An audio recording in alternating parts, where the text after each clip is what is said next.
साधक चरण तीर्थंकर श्रीमन भगवान महावीर स्वामी के चरणों में कोटि कोटि वंदन करते हुए एक भवावतारी चर्चा चक्रवर्ती भीष्म प्रतिज्ञाधारी अखंड बाल ब्रह्मचारी आचार्य सम्राट पूज्य श्री जयमल जी महाराज सबके चरणों में कोटि कोटि वंदन करते हुए उन्हीं के 11वें पट्टधर आचार्य सम्राट पूज्य श्री शिवचंद्र जी महाराज सबके चरणों में कोटि कोटि वंदन।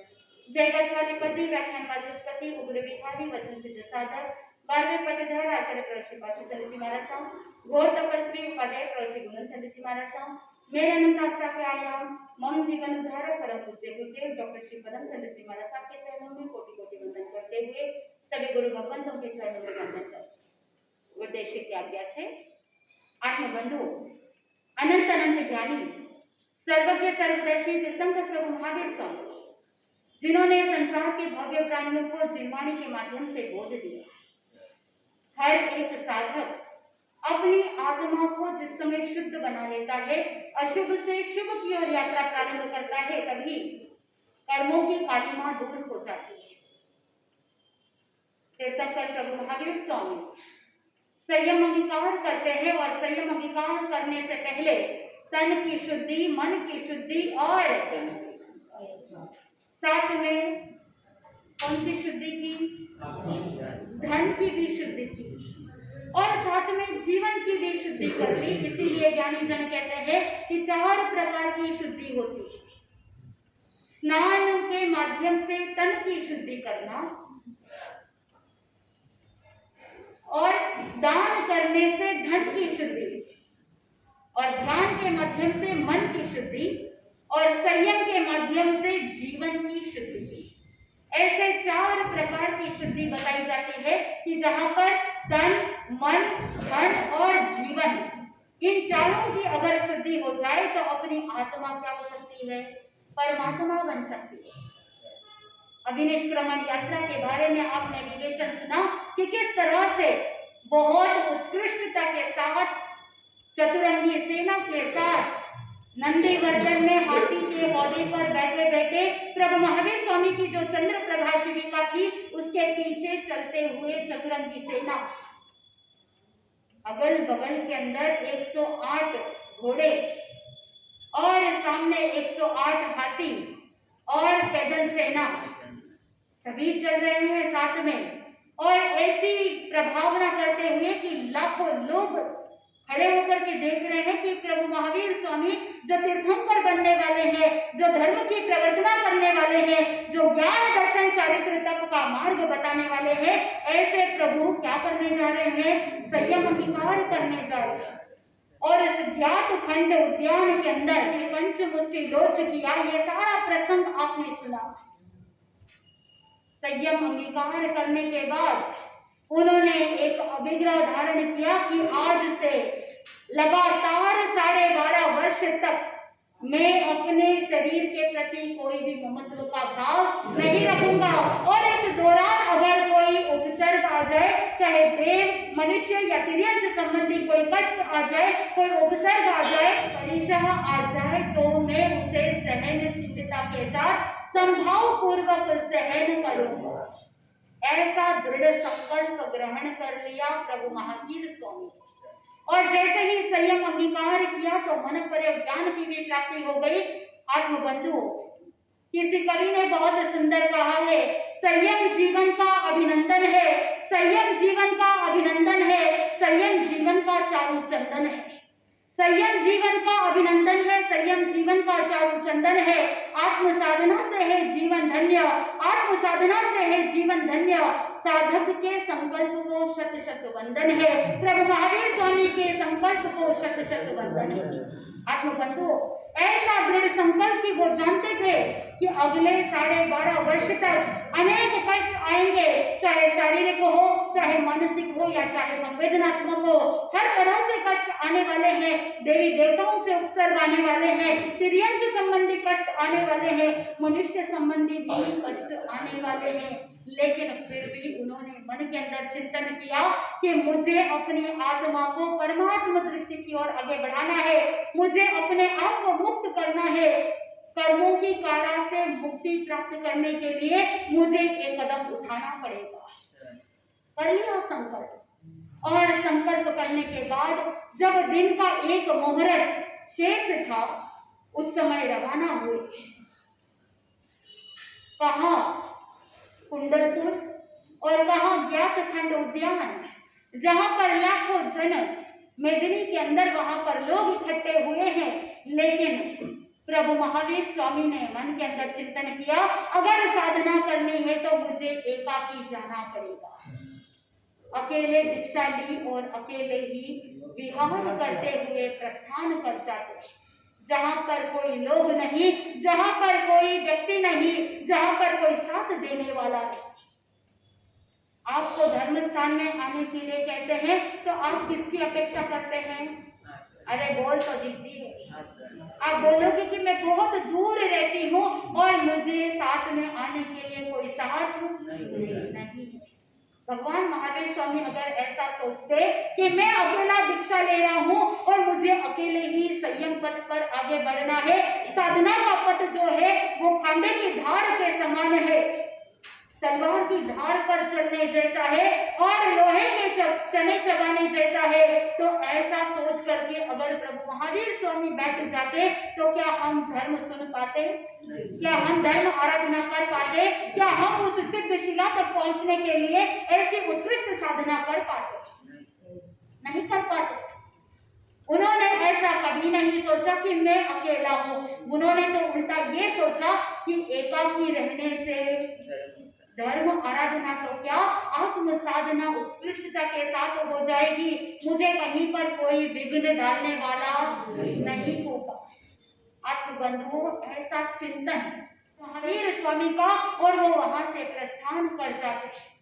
चलते चलते जैसे ही जंगल के पेड़ों की झुरमुट में चले गए, इधर लोग अपने आंखों से देख रहे हैं प्रभु महावीर स्वामी को, और जब आंखों से ओझल हो गए तो आंखों से अश्रु की धारा बहने लगी कि हमारे नाथ जा रहे हैं, हमारे प्रभु जा रहे हैं। इस कुंडलपुर के राजकुमार संयम अंगीकार करके आगे बढ़ रहे हैं, आंखों से अश्रु की धारा बह रही है, लेकिन प्रभु महावीर स्वामी ने तो ममता का त्याग कर दिया और समता की साधना की ओर आगे बढ़ गए थे।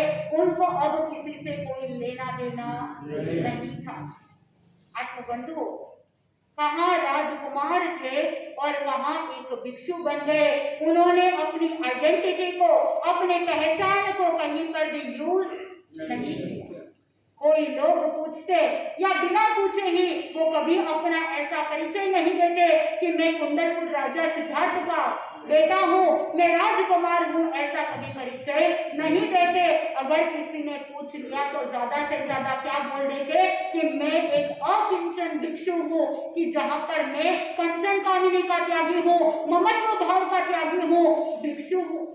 भिक्षु किसे कहना कि जहाँ पर दूसरों के द्वारा दिए जाने वाले भोजन के माध्यम से जो निर्वाह करता है वो भिक्षु। आत्मबंधुओं, राजकुमार ने अपनी पहचान छोड़ दी। उन्होंने अपनी पूरी पुरानी बातों को, पुरानी यादों को पीछे छोड़ दिया। उन्होंने अपने पुरानी मेमोरीज को याद नहीं किया, सब कुछ पीछे छोड़ दिया। आप किसका पीछा छुड़ाना चाहते हैं? बोल तो दीजिए, किसका पीछा छुड़ाना चाहते हैं? कोई तो होगा, किसी का नहीं। लेकिन बहुत बार आपके मुंह से निकलता भी है, इसका पीछा तो छूटता ही नहीं। लेकिन कभी मोबाइल फोन के लिए नहीं निकलता है कि इसका पीछा नहीं छूटता। आप सोचते हो दिन शुरुआत होती है मोबाइल से और रात खत्म होती है मोबाइल से, और मोबाइल के बिना नींद नहीं आती। घर परिवार के सदस्य साथ में हो या नहीं हो, क्या होना चाहिए? मोबाइल साथ में होना चाहिए। वैज्ञानिक कहते हैं कि मोबाइल फोन को अपने निकट रखने से हमारी बॉडी का जो इलेक्ट्रोमैग्नेटिक फील्ड है, क्योंकि हमारी बॉडी में भी वो इलेक्ट्रिक सर्किट होता है, और वही ज्ञानी कहते हैं, वैज्ञानिक कहते हैं कि मोबाइल में जो वाइब्रेशंस होते हैं, इलेक्ट्रोमैग्नेटिक फील्ड होता है, उसके माध्यम से जो रेडिएशंस आते हैं, वो रेडिएशन हमारी बॉडी के इलेक्ट्रोमैग्नेटिक फील्ड को डिस्टर्ब कर देता है। आपने बहुत बार सुना होगा कि जिसके हृदय में पेस मेकर लगाया जाता है या किसी के स्टंट बिठाया जाता है, उन्हें डॉक्टर्स कहते हैं कि मोबाइल फोन क्या करो, कम इस्तेमाल करो और रात को सोते समय बाजू में रख करके मत सो। क्यों? क्योंकि वो रेडिएशन आपकी बॉडी के इलेक्ट्रोमैग्नेटिक फील्ड को डिस्टर्ब करता है, आपके ब्रेन की जो वेव्स है, ब्रेन के जो तरंगे हैं, उनको डिस्टर्ब कर देता है, हार्ट के वेव्स को डिस्टर्ब कर देता है, पूरी बॉडी की जो एनर्जी लेवल है, उस एनर्जी को सोखने का काम करता है। इसीलिए डॉक्टर्स कहते हैं कि आपसे और मोबाइल से कम 1 फीट दूरी तो होनी ही चाहिए। लेकिन आप क्या करते हो? बच्चों को अपने सीने से लगा करके रखते हो या नहीं हो, लेकिन आपके मोबाइल को अपने सीने से लगा करके रख ले, छूटता नहीं है। वहां पर आप कभी ये नहीं कहते कि इसका पीछा नहीं है। इंसान के लिए आप कह दोगे, अगर कोई आपका बहुत ज्यादा बोलने वाला है, आपका सिर खाने वाला है, बार बार बोलने वाला है, तो आप सोचोगे कि इसका पीछा कब छूटेगा। वही अगर आपके मोबाइल के अंदर चाहे टिकटॉक के वीडियोस के रील्स चलते रहेंगे, घंटे घंटे व्यतीत हो जाएंगे, लेकिन आप कभी नहीं कहोगे ये चुप हो जाए तो बस। इंसान का मुंह चुप कराने के लिए आप तैयार हो जाते हो, लेकिन उस मोबाइल को, वॉकी टॉकी को बंद करने का कभी सोचते हो क्या? नहीं सोचते। प्रभु महावीर स्वामी ने अपनी आइडेंटिटी को पीछे छोड़ दिया और उन्होंने अपनी मेमोरीज को भी पीछे छोड़ दिया। ज्ञानी जन कहते हैं कि पूर्व में भोगे हुए भोगों का कभी याद नहीं करना चाहिए। नववाड़ सहित शुद्ध ब्रह्मचर्य का पालन जब साधक करता है, तो वहां पर कहा जाता है कि पूर्व के भोगे हुए भोगों को कभी याद नहीं करना। पूज्य गुरुदेव डॉक्टर श्री पदम चंद्र जी महाराज साहब के मुखारबिंद से एक दृष्टांत सुना था जो याद आ रहा है।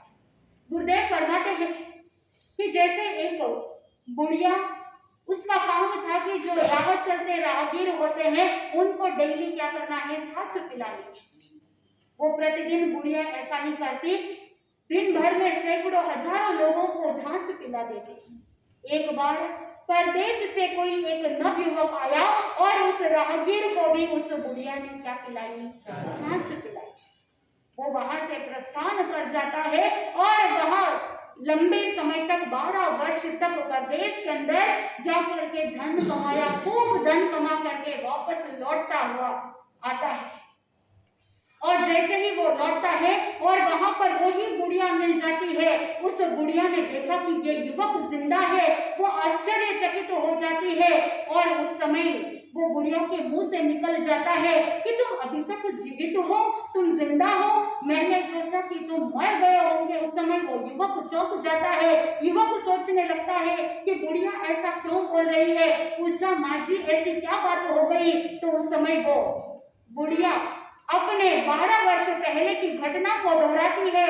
वो युवक को कहने लगती है कि बेटा, जब तुम्हें मैंने छाछ पिलाई थी और उसके बाद देखा कि बर्तन के अंदर उस छाछ में एक सर्प मरा हुआ पड़ा था, मैं बहुत चिंतित थी कि ये छाछ विषैली हो गई है, जहरीली हो गई है, तुम बचे हुए नहीं रहोगे शायद। ऐसा सोच करके मैं बहुत ज्यादा खेद कर रही थी, दुखी हो रही थी, लेकिन तुम्हें देख करके बहुत अच्छा लग रहा है, तुम्हें देख के मन प्रसन्न हो रहा है। और जैसे ही बुढ़िया की ये बातें सुनी, युवक के मन में डर बैठ गया। अरे 12 वर्ष पहले मैंने क्या किया था, छाछ पी थी और उसमें जहर था जो 12 वर्ष पहले असर नहीं किया, लेकिन पूर्व के भोगे हुए भोगों को याद किया। पूर्व में उसने स्मृति पटल पर पुरानी बात लेकर के आया, तो उस बात के कारण से उसके ब्रेन को संदेश पहुंचा और उसी संदेश के माध्यम से उसके पूरी बॉडी में क्या फैल गया, जहर फैल गया। जो 12 वर्ष तक उस जहर ने काम नहीं, वो जहर अब काम करने लग गया और वो युवक वहीं पर धड़ाम से नीचे गिर जाता है। इसीलिए ज्ञानी जन कहते हैं कि पूर्व के भोगे हुए भोगों को कभी याद नहीं करना, क्योंकि ये जो भोग होते हैं वो विष के समान होते हैं जो छोड़ने योग्य है। आत्मबंधु, जब आप आम खाते हो तो आम के छिलके को निकाल करके क्या कर दिया, फेंक दिया, और आम का जो पल्प होता है उस पल्प को खाने के बाद फिर से आप उसके अंदर जो गुठली होती है उस गुठली को भी आपने क्या किया, फेंक दिया। आपने सोचा कि ये फेंकने योग्य है इसीलिए आपने फेंक दिया। फेंकने के बाद आप क्या सोचोगे, अरे वो गुठली रह जाती तो अच्छा होता, ऐसा सोचते? आम का छिलका होता तो अच्छा होता, क्या ऐसा सोचते? नहीं सोचते। लेकिन आप अपनी यादों का पीछा नहीं छुड़ाते हैं। बहुत बार ऐसा होता है कि बचपन में जो घटना घट जाती है उस समय आप क्या करोगे, उसी को लेकर के जीवन पर्यंत चलोगे। मैं छोटी थी उस समय पिताजी ने ऐसा कह दिया था, मैं उस समय ऐसा कर रही थी, उस समय उन्होंने ऐसा टोक दिया था, और इन्हीं यादों के पीछे आप अपने मन को क्या कर देते हैं, कलुषित कर देते हैं, मन को दूषित कर देते हैं, मन को गंदा बना देते हैं। तो फिर मन की शुद्धि कैसे हो? एक बार एक माँ बेटी दोनों आराम से जी रहे हैं। माँ वर्किंग वुमेन है, जॉब करने के लिए जाती है और दिन भर बच्ची स्कूल जा रही है। स्कूल से वापस आने पर कुछ समय के लिए उसे घर पर अकेला रहना पड़ता है, और जब माँ घर वापस आ जाती है तो फिर उनका रूटीन वापस वैसे के वैसे चालू होता है। एक बार आपको पता है कि ऑफिस के अंदर बहुत बार बॉस का स्ट्रेस होता है, बहुत बार काम की डेडलाइन होती है, तो वहां पर वो माँ उस दिन डेडलाइन पूरा नहीं कर पाई तो बॉस के माध्यम से बहुत डांट पड़ गई। वहां का गुस्सा, घर आई तो देखा उसकी छोटी सी बेटी, उसको डांस करने का बड़ा शौक था। माँ का गुस्सा था कहीं का कहीं निकल जाता है। ज्ञानी जन कहते हैं कि क्रोध हमेशा नीचे की तरफ फ्लो होता है। माँ का गुस्सा बच्चे पर, बच्चे का गुस्सा खिलौनों पर, और आगे से आगे छोटे से छोटे तक पहुंच जाते। बॉस ने गुस्सा निकाला अपने एम्प्लॉयज पर। आत्मबंधुओं, वो माँ आकर के जैसे ही जोर से म्यूजिक चल रहा था, बच्ची डांस कर रही थी, उसको गुस्से में आकर के टेप रिकॉर्डर को बंद कर दिया और जोर से डांसने लगी। तुम्हें दूसरा काम नहीं है क्या, दिन भर नाचती रहती? उस दिन जो डांट फटकार लगाई और उस दिन जो उसका डांस करने का जो टैलेंट था वो बंद हो गया, जो जीवन पर्यंत तक उसने कभी कदम आगे नहीं बढ़ाया। आत्मबंधुओं, कहीं आप भी अपने बच्चों के साथ ऐसा तो नहीं कर रहे कि आप उनके टैलेंट को, उनकी एनर्जी को रोक रहे हैं? बच्चों के अंदर बहुत एनर्जी होती है। आप कहीं बच्चा अगर थोड़ा सा स्क्रिबल कर देता है, पेपर को खराब कर देता है, तो आप क्या करोगे? आप चिल्लाओगे, डांटोगे, ऐसा मत करो। लेकिन कभी आपने उसकी एनर्जी को समझने का प्रयास नहीं किया। मन में ये नहीं सोचा कि बच्चों के अंदर बहुत एनर्जी होती है। अगर बच्चा पेपर को फाड़ रहा है तो उसे आप कुछ हाथ में ऐसा दे दो जो टूट नहीं सकता है, और उससे कुछ न कुछ कंस्ट्रक्टिव, कुछ अच्छा क्रिएटिव हो सकता है। आज के जमाने में ऐसे बहुत सारे साधन आ गए। आपके बच्चे को पेपर देने के बजाय आपने अगर क्ले दिया होता और कह दिया होता कि बच्चा तुम अपने इमेजिनेशन को यूज करो, तुम अपनी क्रिएटिविटी को यूज करो, और इससे तुम क्या बना सकते हो उसे बना लो। अगर पॉजिटिव थॉट रहेंगे तो आकृति भी क्या बनेगी? पॉजिटिव और अच्छी बनेगी। और वही अगर आपने क्रूरता डाल दी है अंदर, नेगेटिविटी भर दी है, तो वहां पर वो आकृति भी क्या होगी? नेगेटिव होगी। वो नेगेटिव यादें, मेमोरीज आगे चल करके शारीरिक मानसिक बीमारियों का घर बना देती है। तब आपके ऊपर निर्भर करता है कि आपके शरीर को स्वस्थ रखना है, मन को स्वस्थ रखना है या नहीं रखना है, ये आपके ऊपर निर्भर करता है। स्वयं की स्वस्थता और बच्चों की स्वस्थता भी किसके ऊपर निर्भर करती है? आपके स्वयं के ऊपर निर्भर करती है। तो जो गलत यादें हैं उन सबको आप क्या कर दो?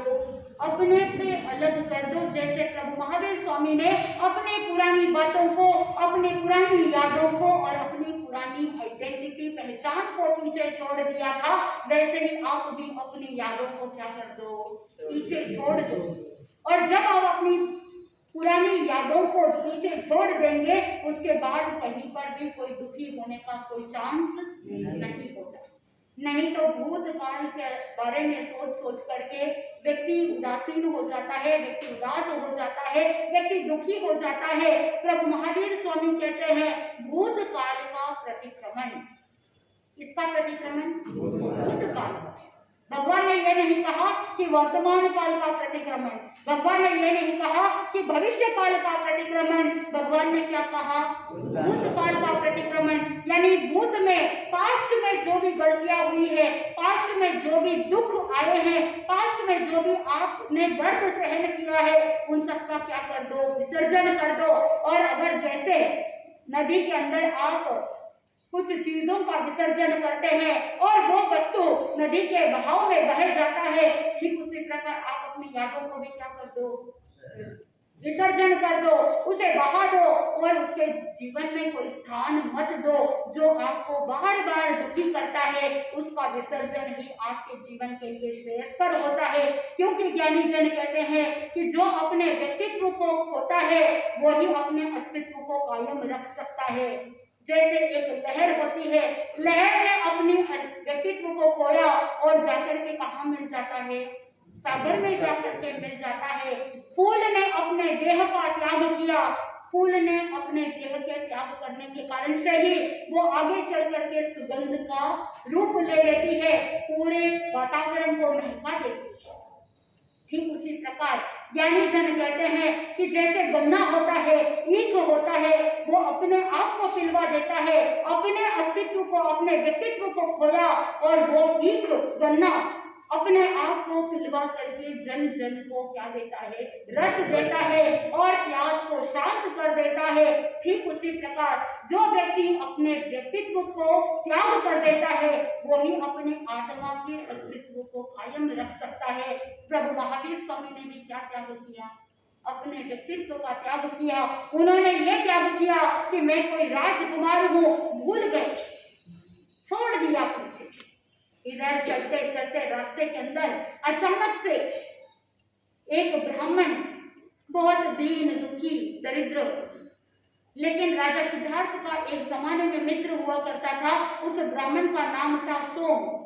सोम ब्राह्मण वहां पर जाता है और जाकर के प्रभु महावीर स्वामी से रिक्वेस्ट करने लगता है कि भगवान, मैं दीन हूँ, मैं दुखी हूँ, मैं दरिद्र हूँ, न खाने को अन्न है, न पहनने को वस्त्र है और न ही रहने को कोई एक अच्छा झोपड़ा भी है। प्रभु, जब आप 1 वर्ष तक निरंतर संवत्सरिक दान दे रहे थे, धन की वर्षा कर रहे थे, उस समय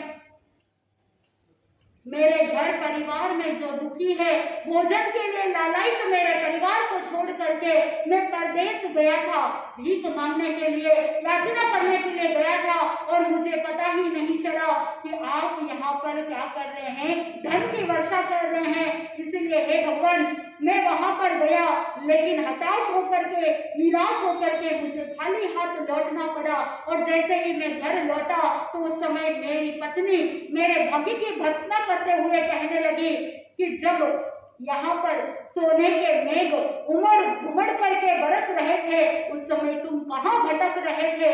और यहाँ पर तो प्रभु महावीर स्वामी वर्षी दान कर रहे थे, लोगों को इतना धन दिया, इतना सोने आदि दिए कि वहां पर सबकी दरिद्रता मिट गई। अभी भी कोई बात नहीं, तुम जाओ प्रभु महावीर स्वामी के पास जाओ, वो दीन बंधु है, तुम्हारी दरिद्रता को क्या कर देंगे? दूर कर देंगे, तुम्हें निहाल कर देंगे। इसलिए हे भगवान, आप मुझे निराश मत कीजिए, मैं आपके सामने भीख मांग रहा हूँ, मुझे कुछ दे दीजिए, मेरी दरिद्रता को दूर कर दीजिए। प्रभु महावीर स्वामी तो संयम अंगीकार कर चुके थे। उन्होंने कहा कि हे भद्र, अब इस समय मैं तो अकिंचन भिक्षु हूँ, मैं क्या दे दूंगा तुम्हें? उस समय वो ब्राह्मण कहता है कि भगवान, ऐसा कभी हो सकता है कि मैं कल्प वृक्ष के सामने खड़ा हूँ और कल्प वृक्ष के सामने होकर के भी मेरी मनोवांछित इच्छा पूरी ना हो? ऐसा कैसे हो सकता है?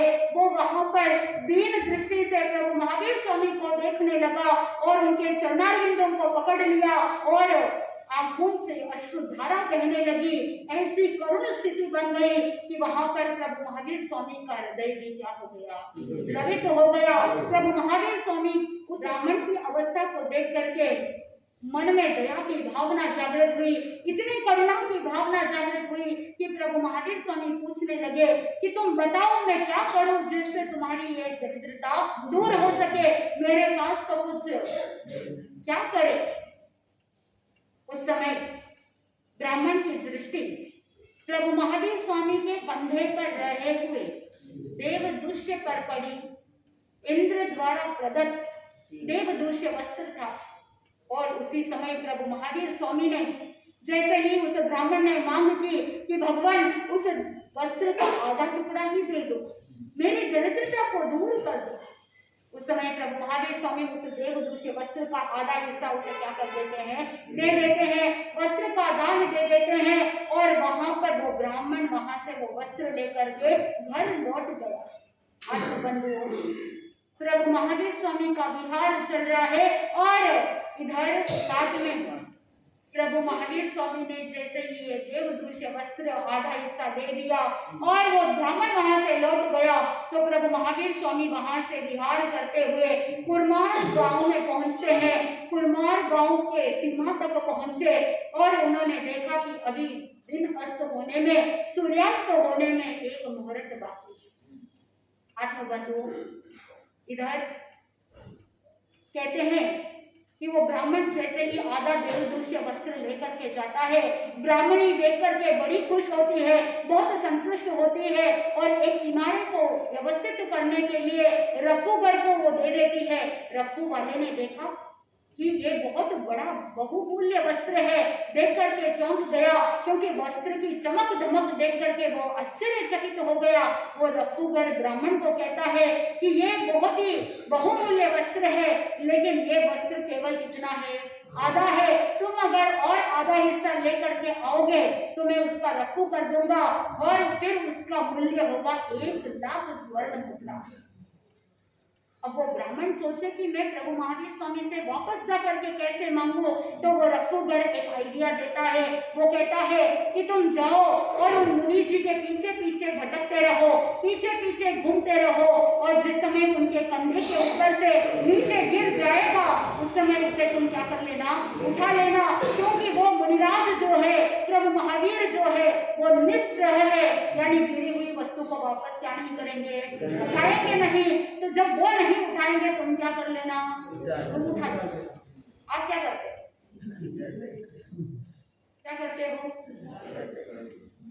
गिरी हुई वस्तु को देखा और आपका मन ललचा जाता है और आप क्या करोगे, उठा लोगे। उठाना चाहिए कि नहीं उठाना, दोनों। यहाँ पर बहुत सारे ऑप्शन हैं। अगर स्वामी का हो तो कभी भी उस वस्तु को उठाना नहीं चाहिए। और गवर्नमेंट के रूल्स भी यही कहते हैं कि जो अनजान वस्तु होती है, जो अनजान किसी का बैग होता है, उसे कभी भी हाथ नहीं लगाना चाहिए। सेकंड, दूसरा ऑप्शन ये है कि अगर आपको स्वामी का पता नहीं है और वहां पर कोई धन पड़ा है, आपको दिख रहे हैं, नोट पड़े हैं, आप उसे लेकर के क्या करोगे। अगर ले भी लिया है, स्वामी का पता न होने पर अगर ले लिया है तो उसे या तो दान कर दोगे, या थर्ड ऑप्शन, अगर आपके जीवन की फाइनेंशियल स्टेटस कमजोर है, अगर आपको लगता है कि ये किसी गलत हाथों में चला जाएगा, तो और अगर अभी तो मुझे तकलीफ है, मुझे आवश्यकता है, अभी के लिए मैं यूज कर रहा हूँ, लेकिन आगे चल करके जब मेरे पास धन हो जाएंगे तो इतना जो अमाउंट मैं यहाँ से उठा रहा हूँ उसे मैं क्या कर दूंगा, आगे चल करके दान कर दूंगा। और कुछ ऐसे लोग होते हैं जो फोर्थ ऑप्शन चूज करते हैं 50-50, कि आधा दान कर दिया और आधा नहीं कर दिया। वहां पर वो रफूगर भी कहता है कि तुम वो देवदूष्य वस्त्र लेकर के आ जाना, मैं रफू कर दूंगा। और 1 वर्ष 1 माह के बाद प्रभु के कंधे के नीचे से वो गिर जाता है और वहां वो वस्त्र लेकर के रफूगर को देता है। उसने रफू किया और ज्ञानी जन कहते हैं कि 1,00,000 स्वर्ण मुद्रा में उस देवदूष्य वस्त्र को नंदी वर्धन को बेच दिया। और रफूगर और ब्राह्मण दोनों ने जो 1,00,000 स्वर्ण मुद्राएं आई उसका क्या किया, 50-50 कर दिया। आत्मबंधुओं, इधर कथानक प्रसंग चल रहा है कि प्रभु महावीर स्वामी कुरमार गांव के सीमा पर खड़े हैं। सोचा कि रात्रि होने वाली है, संध्या होने वाली है और सूर्य पश्चिम क्षितिज पर से नीचे उतर रहा है और पक्षी अपने अपने घोंसलों की ओर लौट रहे हैं। सोचा कि रात्रि के समय में पेड़ के नीचे ही विश्राम कर लेते हैं। पेड़ के नीचे जहां पर रात्रि होने वाली थी, अंधकार छाने वाला था, लेकिन प्रभु महावीर स्वामी के मन में आध्यात्मिक प्रभात हो रहा था, आध्यात्म का सूर्य जागृत हो रहा था और उन्होंने अपने नासाग्र पर दृष्टि को केंद्रित करते हुए ध्यान में तल्लीन हो गए। आत्मबंधुओं, उनको किसी व्यक्ति से कोई लेना देना नहीं। उन्होंने अपनी आत्म साधना के लिए अपने नासाग्र पर दृष्टि को केंद्रित करते हुए ध्यान करने का सोचा और ध्यान के अंदर तल्लीन भी हो गए। लेकिन कहते हैं कि जब कर्मों का लेना देना बाकी होता है, उस समय कोई व्यक्ति कुछ भी सोच ले, लेकिन वहां पर कुछ होने वाला नहीं है। वहां पर आपको देखने के लिए मिलेगा कि उस पेड़ के नीचे कोई व्यक्ति नहीं था, लेकिन किस तरह से प्रभु महावीर स्वामी को प्रथम संध्या के समय में, प्रथम रात्रि के समय में कैसा उपसर्ग आता है और वो पहला उपसर्ग जब प्रारंभ होता है तो और इंद्र महाराज आकर के रिक्वेस्ट करते हैं, तो वहां पर प्रभु महावीर स्वामी ऐसा क्या जवाब देते हैं जिसके कारण से वो इंद्र भी क्या कर सकता है, कर्मों को काटने के लिए या कर्मों को भोगने में सहायता प्रदान नहीं कर पाता है। जैसे जैसे हम सुनेंगे कि भगवान महावीर स्वामी के साधना काल में उपसर्गों की श्रृंखला प्रारंभ हो गई। ऐसे ऐसे कष्ट आए, असंख्यात कष्ट आए, अनगिनत कष्ट आए कि उन कष्टों के बारे में सुन करके ही हमारा हृदय दहला उठता है। तो वहां पर चिंतन करो कि आपके जीवन में जितने कष्ट है, उतने कष्ट भगवान महावीर स्वामी का एक उपसर्ग भी काउंट कंपेयर नहीं हो सकता है। इसीलिए मन के अंदर चिंतन करो कि प्रभु महावीर स्वामी के परिशह, प्रभु महावीर स्वामी के उपसर्ग कैसे थे, उन्होंने कैसे सहन किया और उपसर्ग और परिशह के बीच में क्या अंतर है।